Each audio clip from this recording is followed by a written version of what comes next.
improvised, found his man. The Aztecs have taken the lead with 1:06 left to play. To the end zone, touchdown. This young man. Hello, everybody, and welcome back to our podcast, Inside the Climb, brought to you by Aztec Link and the We Believe Network. As always, I'm one of your co-hosts, Kylie Freeland. Alongside me, your other co-host, Jack Powers, and joining us, as always, Sam Popper and Caleb Davis. Welcome, you guys. Pleasure. How we doing, crew? Doing amazing. great. How's fall camp treating you guys? Fall camp is great. Day 3. Day 3. It's easy. As we film, yeah. It's easy. It's You don't get tired of things you love doing. I will say, if it's really difficult in day 3, then you don't have a shot to make it through fall camp. So how many days exactly is fall camp? Really, fall camp will go until until going into the first week this season. Okay. So it's normally somewhere around 3 weeks, 3.5 weeks. Wow. So obviously we're just getting started. The days we'll normally have practice in the morning and then a walkthrough in the evening and kind of a bunch of meetings and things of that nature in between. So it's been a lot of fun. I mean, we've talked about kind of why this is a fun time for us, and honestly, I'm just kind of looking forward to getting after it. The guys are in a good place right now. We are knee deep in that football bubble, and it is the greatest thing in the world because there's almost there's nothing else going on. Last night, I've actually got my cousin from back home. She's staying with me right now. She's been going around the country, so she's just traveling, and I get home at what is it, 10:30 last night, whatever it is. And she's like, "You're just getting home for the day? Were you at work?" I'm like, yeah, but I mean, where else would I be? We're in it. So no, it's again for the people that are as messed up in the head as me, Sam, and the rest of our staff. It's the greatest time in the world. For a lot of other people in the world, they probably sounds like we're maniacs. And then earlier this week, from Monday to Wednesday, we were in Nashville for the recruiting symposium. It's an event every year where people like Caleb and myself that work in recruiting and personnel could just go and dork out over subject matter in that area.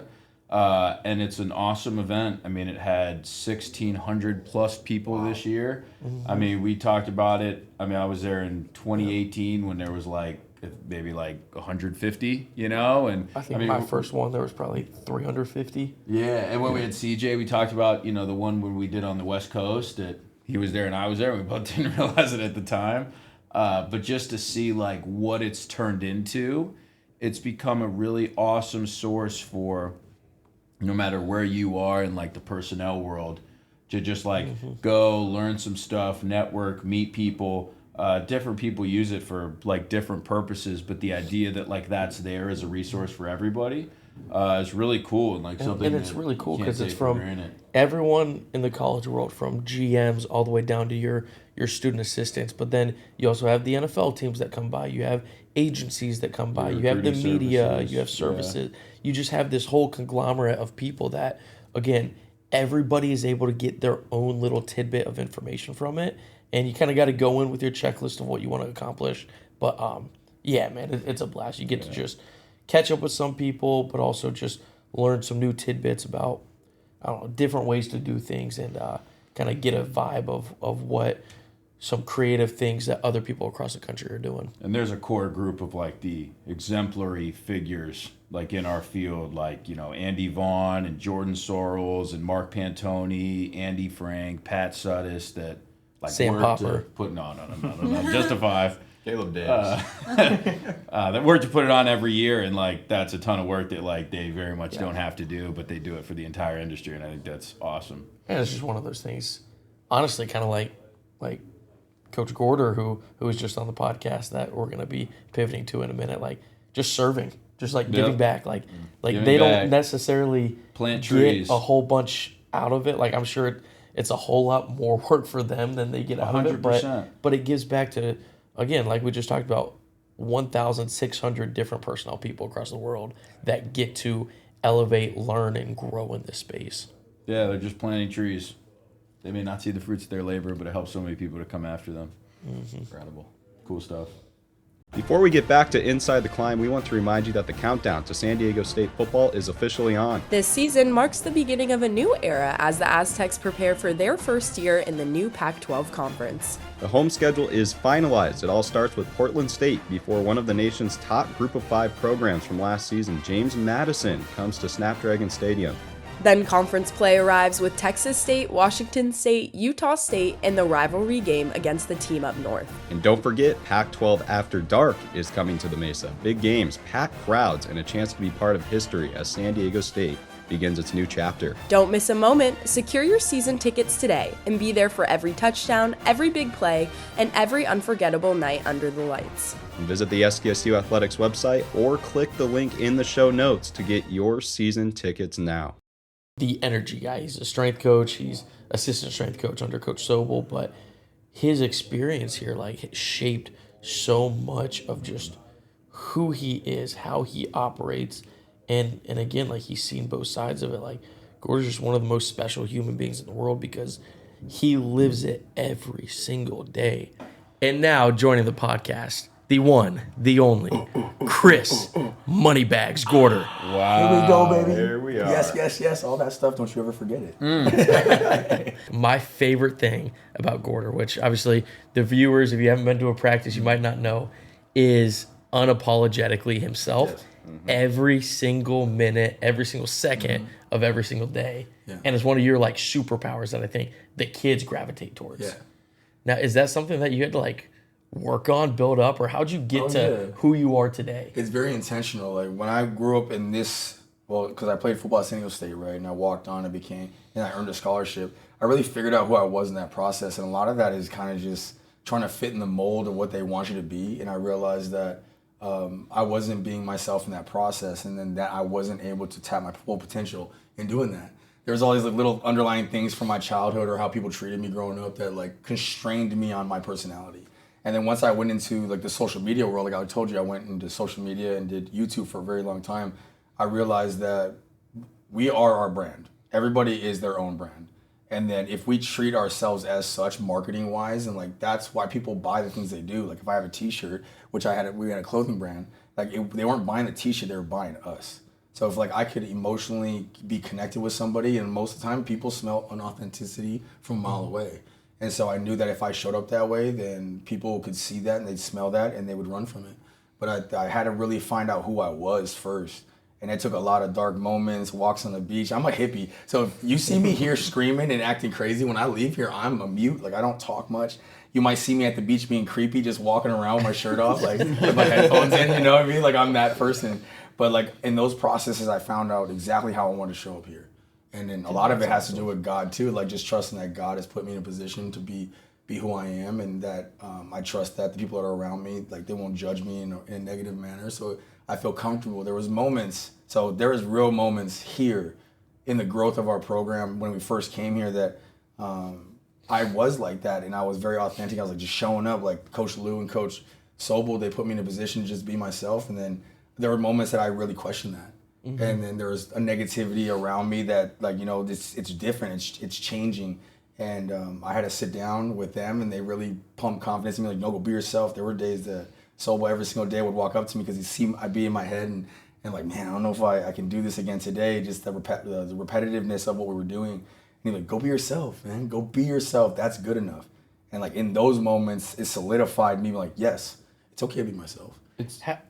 Good. I was just going to say, it's interesting you say that, though, because it is a challenge. I was actually talking with Sobel about this last night. Funny enough that you say that. The thing that I love the most about this staff that I haven't seen in other staffs that I've worked with in football is this idea that, we're all, as staff players, no matter who you are in the building, we're all pushed to, not only be ourselves, but to show everybody else who we are. Yeah. In a lot of other staffs, right, if you're not one of the main players or really the main coaches, in the football world, right, it's when it's a staff meeting, who's sitting at the table, right, versus the peanut gallery on the outside. If you're sitting at the table, you're asked things, your job is to, say certain stuff, be who you are. If you're in the peanut gallery, it's almost just don't get in the way. Yeah. But here it's different, and we actively try to push everybody to show the group who you are. You get different opportunities to do that. And the one thing that I've kind of learned from it is like it is a challenge. Like it is a challenge to like step out of your comfort zone and to be yourself. And sometimes it is easier to kind of just like stay in the background and like from staffs that I've been a part of, like I've almost been more comfortable doing that just kind of because it's easier and you know what you're going to do every day. Whereas, you know, sometimes in this you don't. I've really enjoyed in terms of working with this group, kind of the challenge of like getting out of my comfort zone in that way. Like I feel like I've grown a lot from that. And in the short time that I've been here, I feel like this staff knows a lot of kind of who I am as a human being a lot more than like any other staff, and I've kind of learned to like really appreciate that. Yeah. So anyway, it's just funny you said that because everybody kind of feel like goes through the same thing. Like a lot of it's kind of what this group kind of tries to create, and they do a great job of it. This is what I've learned because I've been on a few championship teams now, and I've won a world championship myself, national championship, and in that process, like you can be successful if you just follow the mold and like up to like an average standard, but then to become elite. And then to become the best in the world at what you do, like you have to be fully released and let yourself be who you are. Like, because then you don't really know exactly what you need to work on. And then so with this staff, Coach Lou understands that. And that, which is why when I first came, I was like, yeah, of course, it's a no-brainer. I'm gonna fully invest whatever I have into this because when you have a group of people that understand what it takes, and it's not just everybody just stand in line and do whatever is told. Like, there's a lot of individuals on this team that manage their own boats, and we're just making sure the fleet's going in the same direction, right? Like, and then if you manage your boat the best you can, and that takes vulnerability, that takes, you know, moments of stepping outside your comfort zone to make sure that your boat can, you know, float efficiently. And if we can all do that together, then like Coach Lou's doing a great job in the front of the fleet, where he's just directing us. And I think I read a quote or I saw a video on Instagram or TikTok about true leadership, and that's something I've been very obsessed with since I've been a young kid. For whatever reason, I think it's all tied into why I'm here now. That leaders will just tell you. There's bosses that will just tell you what to do and make sure that you're just following a certain standard. But then great leaders, they show you a direction and they allow you to develop in the way that you need to, so that you can be the best possible fit for that position. And I think that this program right now is a great example of all these different moving parts, and everybody's figured out their own specific boat. And now we have such a strong fleet. I feel like we're all going to war in the same way, in the same path and direction. And it's really not about like how fast we're going, but the intention that we've done it in. Yeah. It makes us strong. And then so when it is time to like pedal to the metal, like we're all going to be doing it together. And because if we don't, then like just like we talk about the lessons from like the 300 soldiers. Like that whole grouping of the shields that they shielded themselves with, one person that didn't have a shield right could kill 3 guys around him.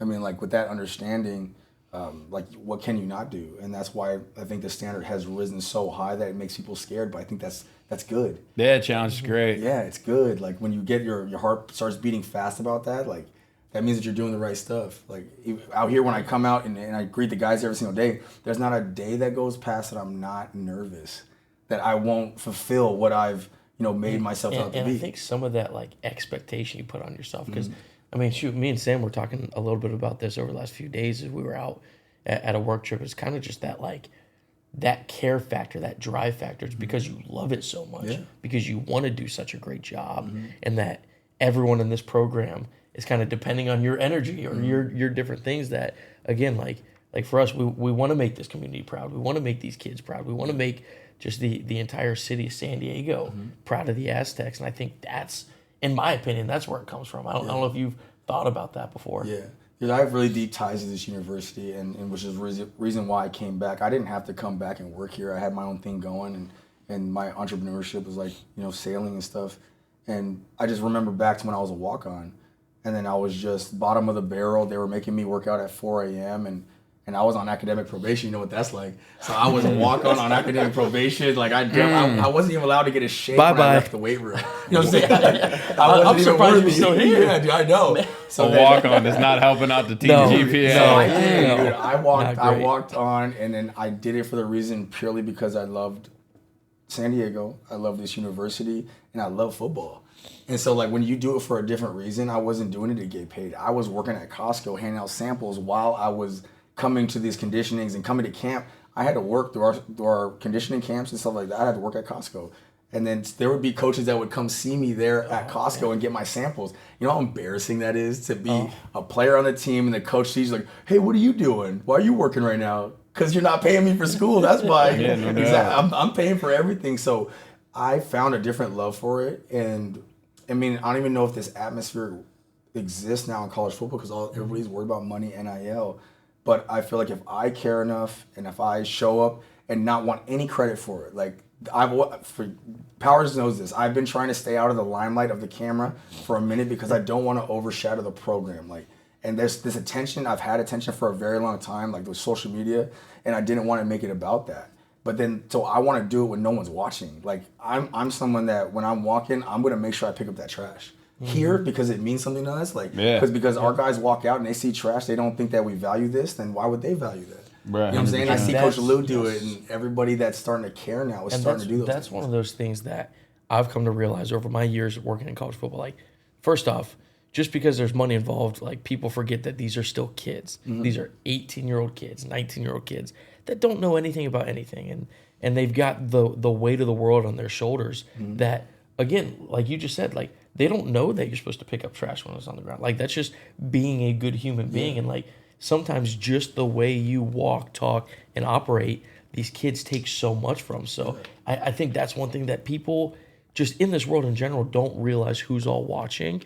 And it's one of those things that them being in the limelight of being the star quarterback, the star running back who's been here, like they've got a million kids running around San Diego County looking at them that now if they start picking up trash because you started picking up trash, these kids around the community are starting, like it all snowballs into just an impact in the community and impact into this world that you never really even think about where it starts. Yeah.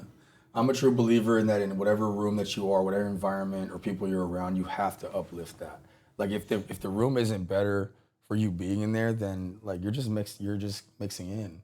And so that's how I go about that. And it's really cool to see a bunch of other individuals because it takes everybody, right? It takes a village. It's the people on recruiting. It's Coach Lou. It's the walk-on that decides to do scout team. If that collective group takes that understanding that whatever room I walk in, I'll make better. Like imagine how we raise the ceiling in the basement, right? Like because we are only as good as our weakest link, and right now, like I think we're strong all around. But if we could really adopt the understanding of being the best to ever do it. Like not even just the best in our conference, like not just the best in the nation. Like I want them to talk about our team for decades because of what we established and what the foundation was, and that's something that's been really like strong on my heart ever since our recruiting presentations and everything. Just showing people that there's money being thrown around and there's all this stuff in the college atmosphere, but when you got a bunch of individuals who care and are passionate and love what they do. We might not know all the X's and O's right now. And I'm not saying that like against our coaches, like we don't. I'm saying we may not have every answer, but we care enough to find it out. And we care enough to stay extra or deadlift at a presentation when other schools won't do that. No doubt. I love that. It's different. Like it's different here and we lean into it and it's okay to be different. But now we're starting to show that different is how you become great.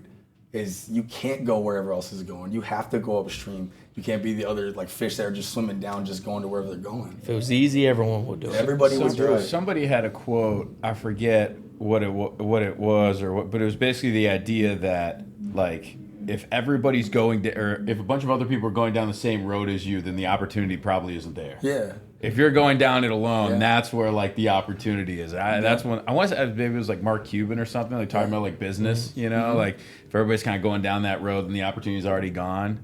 Yeah. I don't know. I thought that was super interesting. And you can see, like, and that's something I used to do is to study billionaires and millionaires or like very successful entrepreneurs because what I'm starting to understand is it's the landscape of what you're willing to understand that makes you successful. It's not generally your environment that you are. It's just your mind and the way that you conceptualize different things that you're doing in your day. Do you see opportunities where others don't? Right. Because if you do and you create that volume in your life, then you're more likely to find those opportunities. But if you're constantly thinking about how shitty my day sucked, man. Like I'm so tired. Like you miss every single opportunity that has bypassed you in that day because of your mindset. Well, the funny thing that I've always thought of from a mindset perspective is, I mean, it's like I don't know the exact statistic, but 85% of the world wants to be average. And in this day and age of college football, feels like 99% of people want to be negative. Just having the right mindset already gives you a step ahead from 85% of the population in the world. And if you can get that right, then you've already got a head start on the competition. Because they're going to have their good days and bad days, where their good days they're catching up. But like, if you can always attack every day with the right mindset, like, my whole opinion is it just gives you a head start in life. It does. And when you start to do really hard crap, like, I don't want to, can I say shit? Can I say shit? When you start to do really hard shit, An adult audience. crap, let's say crap. When you start to do really hard shit, you start to realize that gratitude destroys suffering.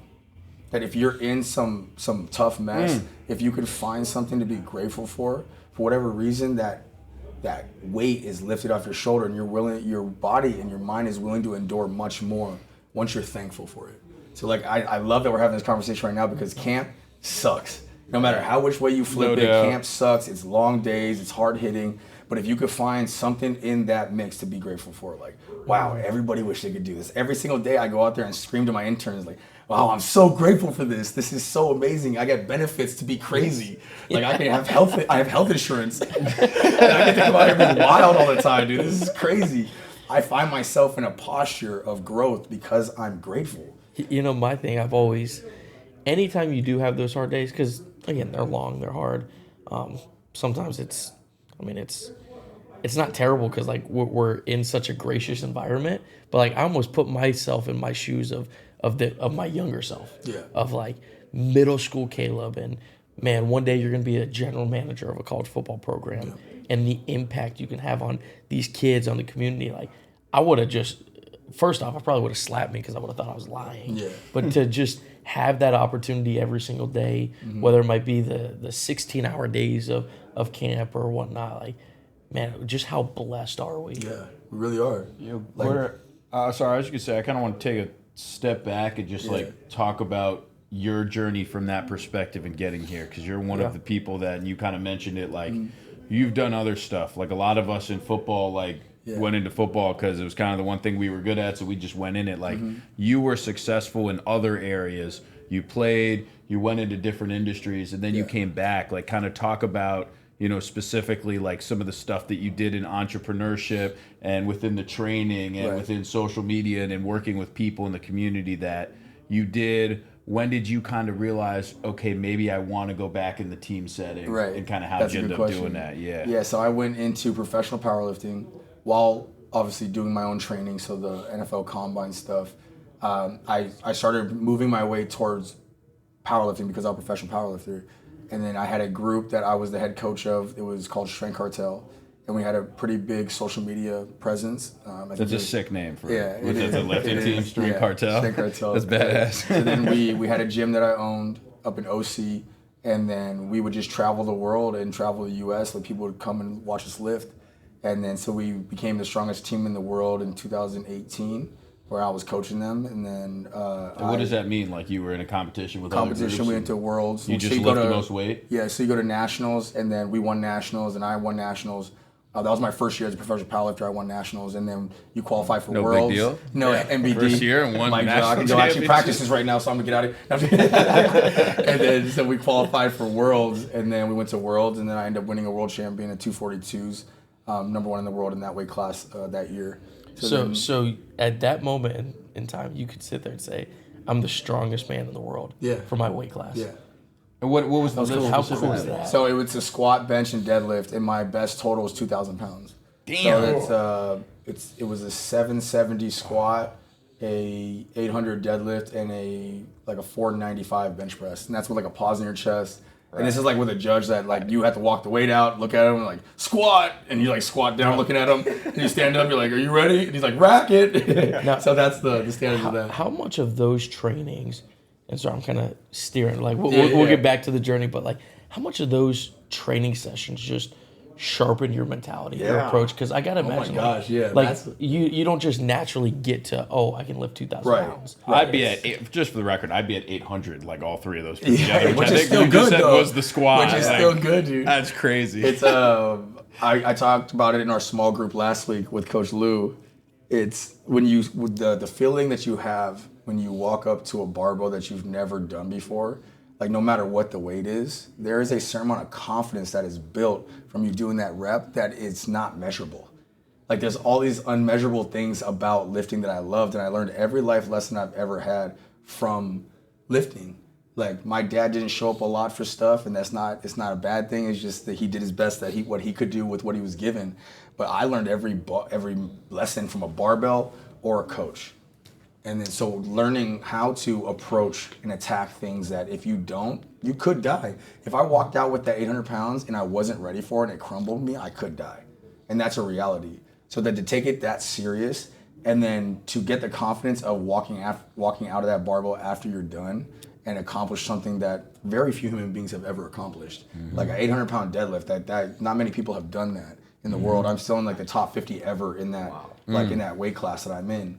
Or was in, but like I learned every little thing that I apply every single day today, and from the barbell, and then that's why I really wanted to come back, is so that I could help those guys find those same lessons and find the therapy that there is in the barbell, in the lifting, and just being active. Like there's something about it that it makes you overall just better in your mind, in your space, like with others. Like how I approach every day, I need to start my day with some type of movement. And like I don't look at it as work anymore. I look at it as preparation for being who I have to be every day. And it's just a cool system to be in routine-wise. What is your why? Why you got into it and what keeps you going? So I have kids. And like that's immediately like that's a why that's very prominent. But if we look a little deeper, a lot of it is just healing the little kid that didn't feel good enough. The walk-on that was here that gave everything and really didn't get much in return. Like it was those little moments that felt like broke me. I remember sitting in my car, and I hope that my boy Larry Gibbs sees this. Like on if he watches the podcast, I had a sure boy. He watches. He was also a walk-on, and I remember it was one of the practices that I just was done. Like they're not giving me a chance, and I think I'm just gonna hang up my cleats. And I was sitting in my car crying, and he called me, and it's just a weird moment. Like just called me when I was crying, and I was like, I just picked up the phone. I was comfortable with him. I was like, man, I'm done, dude. I can't do this anymore. And he spoke life into me when I didn't have any life to speak into myself, and it made me keep going. And in those moments, like I feel like every day I show up for the kid that didn't feel like he was enough. Sitting on the steps over there, overlooking the arc, I would sit there every single day after practice. Now I sit there in fulfillment. Imagine how I feel. You know what I mean? Imagine how I feel sitting down in the same spot I used to sit down, not feeling good enough, and now I'm sitting there on top of the world, like man, what a purposeful life I'm living. And so why wouldn't I come with the energy that I come, right? Like I feel so grateful being at the bottom of those steps that I used to walk down and get crushed by my strength coach, right? And he's the reason why I wanted to be a strength coach, because of what he did for me. Like when he walked into a room, it was everybody sat up, and it was very respectful of how he carried himself and how others transformed just to help, like, so he would be proud of them, you know what I mean? Like, and I always looked up to that because I didn't look at that as my father. My father didn't get that part of me. So like he was part of that process, and I want to be the same thing that he was for me for some other kid that's going through it. You guys do spend the most time with the players. Like for anybody watching and listening, like that's how college football works wherever you're at. Like the strength staff spends by far in the building the most time with any player. So like when we bring in recruits and like they do the presentation with you guys and all that and watch you lift and all that, like it's such a massive part of the visit, because like certain guys that like understand that, like they're the ones that are like, strength coach is a lot more important than a lot of other parts of the building too, like scheme and all that other stuff. Yeah, it's really hard to explain what I do. Yeah, like unless you've seen like us do what we do. It's impossible. Yeah, and like it's a different world. It's hard for me to have conversations with people if I go to like a party or I'm out socializing. Like, what do you do? Oh, I'm a strength coach for a college football team. Oh, that's cool. You're like a personal trainer? Yeah. No, not at all. No, not life at all. Trainer. Yeah, life it's trainer a lot. more than anything. It's a lot, but this is what I've realized. This is why I love this profession. I have to be so on top of my stuff so that I can be the best coach for them. They could see right through me. If I wasn't walking 6 miles a day, if I wasn't watching what I was doing like outside of here, they would see that. So like the best strength coaches I feel like are the ones that walk the walk. And that's why Sobel to me on the highest. Like he is Mount Rushmore of strength coaches for me. I was just about to ask you because the way he shows up, the way he showed me consistency. He's the one that put me out there and like trusted that I would be myself and I wouldn't make that fake and I wouldn't make a really weird spectacle of it. I know it's kind of a spectacle, but like not make it super weird. You know what I mean? Like make sure it's for us. And now we're just showing people what is for us. It doesn't mean that you have to like us. This is what we do. We were doing that on the bottom of the stairs before, 2 years before they started recording it. You know, for that first video went viral, like on TikTok or whatever. Yeah. You know what I mean? Like this is part of what we do. And to watch a man, I can't speak more highly about anybody between him and Coach Lou.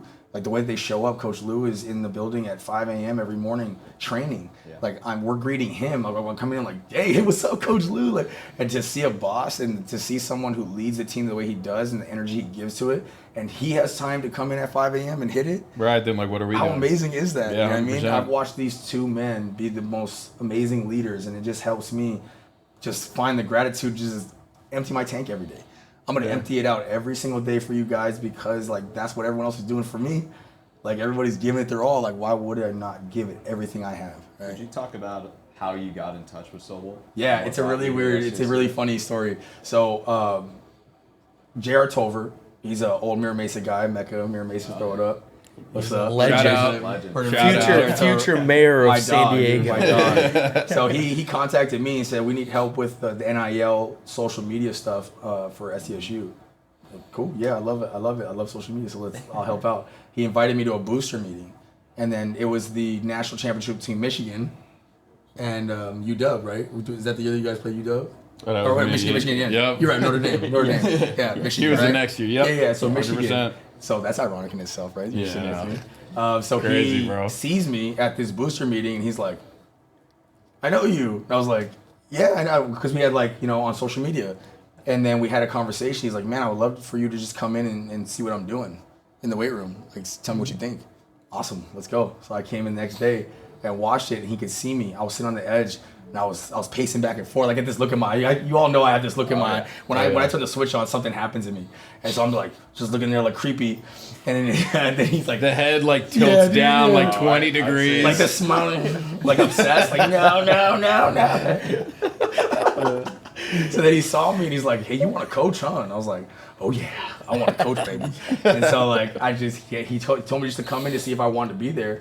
Just kept coming in and he couldn't get rid of me. And then spots opened up and he just started pushing me through the process, and he kept asking me, because I was so far in my career and what I was doing entrepreneurship wise that it didn't make sense for me to come here at a lower position, and but I looked at it as like, this is what I love, this is what I want to do. God put this in front of me because I asked for that in my prayers, so that I'm gonna give everything I have and then just figure it out in that process as we go along, and that's what happened.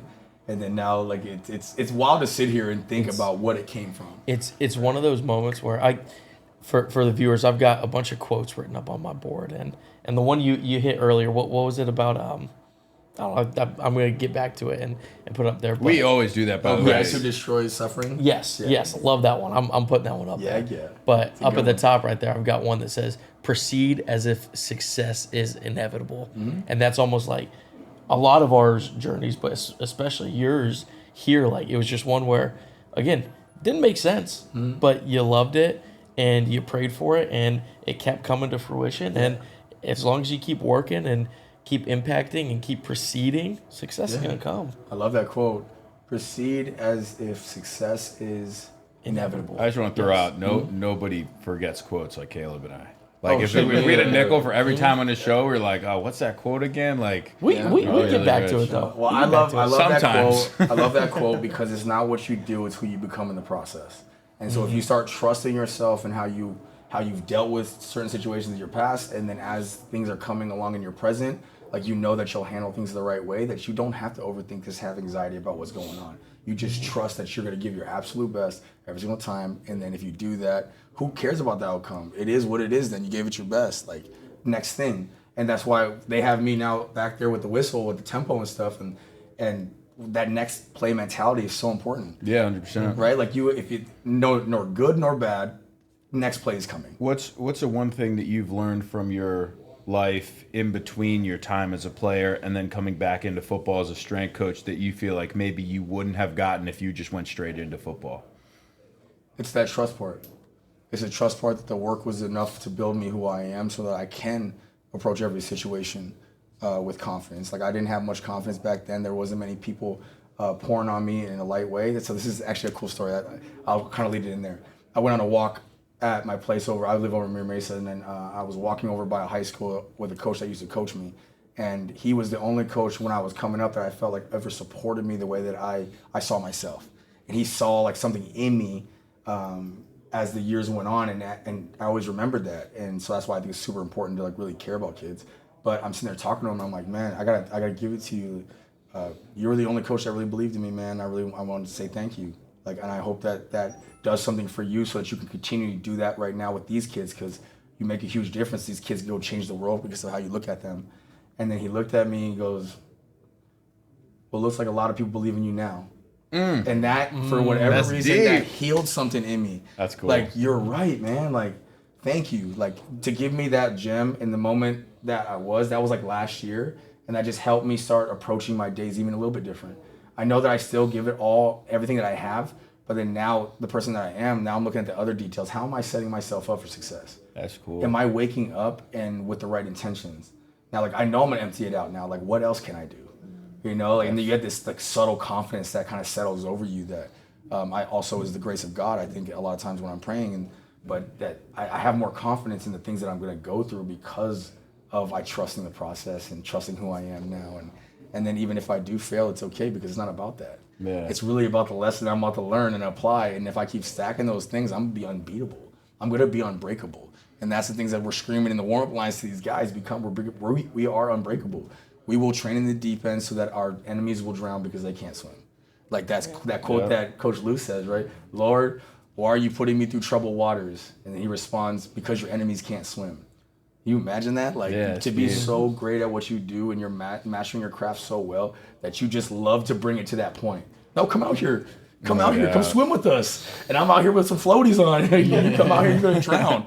And we're gonna have a good time doing it. Like that's a different intention about how you show up to things. And so we walk into stadiums, like, I feel like our energy just you could feel it. Like, because when you're really battle tested, my other quote, I love this one. I'd rather be a warrior in a garden than a gardener in a war.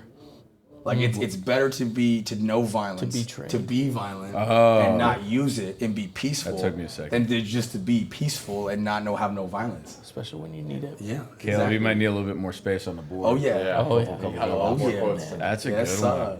Yes, This sir. is great. This is great. Well, Gordert, I appreciate you for everything. I appreciate appreciate the energy you provide every single day, and you just being unapologetically you.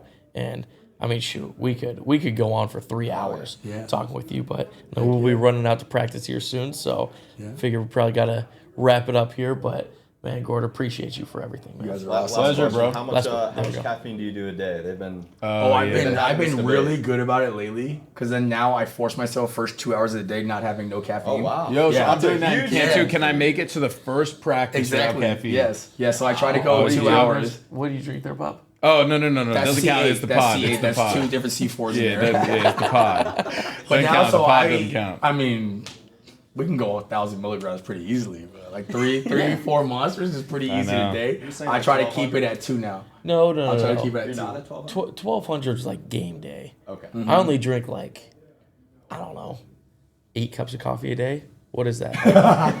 8 cups, 800, 150 in each one, so it's around 1,000. Actually, fall camp, every now and then, like, I get that like midday 2 p.m. where I just stop over there and just get a shot of espresso. Yeah. Like a double shot of We espresso. call those daddy So- coffees. Daddy coffees. Yeah, daddy coffees, they don't count. Like if you're on your way home, Yeah, to no watch your doubt. kids, a daddy coffee don't count. We don't count that one. There we go. Yeah, that's So, absolutely so I'm right. probably somewhere between 600 to 800. Yeah, which is healthy, yeah. Heck yeah. Before we get back to the show, we want to tell you all about the best way to stay connected with everything happening around San Diego State athletics and Aztec football. That's right. If you're enjoying the We Believe Players podcast, there's even more content waiting for you through the We Believe Network Substack. A subscription gives you access to every episode of the We Believe Players podcast, plus exclusive featured stories on current SDSU athletes and future Aztecs. You'll also get recruiting coverage all year long. We're talking high school player tracking, player performances, recruiting rankings, official visit updates, commitment news, and much more. If you want a deeper look into the players, the program, and the future of Aztec football, this is where you need to be. And the best part, it's just $6.99 per month, which is less than the cost of a drink on game day. Getting signed up is easy. Just click the link in the description of this episode or the link in our social media bios. Once you're there, hit the subscribe button and you'll instantly have access to all the content. Exclusive podcasts, player stories, recruiting intel, behind-the-scenes coverage, and year-round updates from around the Mesa. It's the easiest way to support the We Believe Network while staying connected to the athletes, coaches, and recruits shaping the future of SDSU athletics. Again, for just $6.99 a month, you'll never miss a story. Subscribe today through the link in the description or our bios. We'll see you on the We Believe Network, and right back to the show. Thank you, everybody, for listening.